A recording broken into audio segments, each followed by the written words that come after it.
Okay, I saw this thing going around TikTok. I can't find it, but basically it was a parent or a early childhood educator saying that kids need so much positive affirmation a day. It was something like hundreds of times a day. I can't find the actual video. Tag me if you see it, but I want to talk about how that applies in piano, what parents will notice me doing sometimes. And I think at first they're like, what is happening? I might not always correct them immediately if they're doing something wrong. Now, that's not to say that I want to build bad skills or bad habits, but I can tell when the kid is getting too overloaded with information. I don't want them to learn to take critique as negatives. I think this has to do with the state of our world. I think kids really feel that. I see across all ages, myself included, a huge overwhelm and kind of a lack of capacity to engage with or to think that you can engage with difficult things. And so that's primarily honestly what I'm teaching when I'm teaching music is yes, you can do challenging things, because at the end of the day it's their bodies, they need to be able to play the piano. But what I can teach them is kind of that resilience of you can do the challenging thing even if it's really overwhelming. So if I can see them getting too overwhelmed, I'm not going to give them 10 corrections. There's also another possibility that they might be doing something I really like we got that rhythm today. The student is going to be overwhelmed if I say, okay, well, the notes, we didn't quite get the notes, that's fine. I really wanted to get that tied rhythm in there.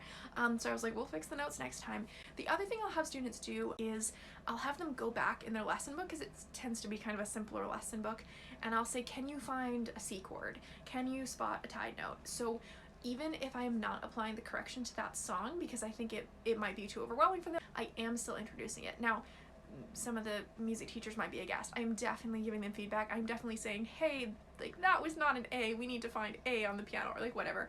They're getting the feedback and their critiques they need. I am just really carefully monitoring where their overwhelm level is, because my job is to push them just slightly past that, right? I don't want to push them past their boundaries. I always tell them, they can tell me, no, I don't want to work on this.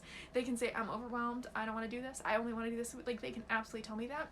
And also I'm trying to work with them to say, hey, I know this is challenging, but can you look at this song? Can you see how many times we repeat that pattern? It's finding ways to work about that. So anyway, all of that to say, I want it to be a positive experience. Like I said at the beginning of that TikTok video that I saw that was like, you need to give them lots of like positive reinforcement. I want to be adding to their tally of good things said to them. So you will hear me say a lot of, I love that piece, you played that really well, I love how you got all the notes, I love your hand position, let's add this thing in. Forget a compliment sandwich. It's like 5 or 6, you're doing great, I'm cheerleading you, and we're gonna add this skill in.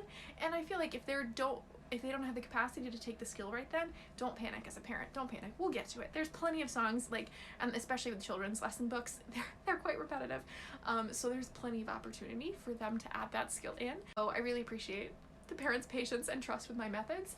And I know there are gonna be parents watching this. They're gonna be like, are you talking about my kid? I swear to you, I'm talking about every kid across the board, and honestly, most of this applies to adults as well.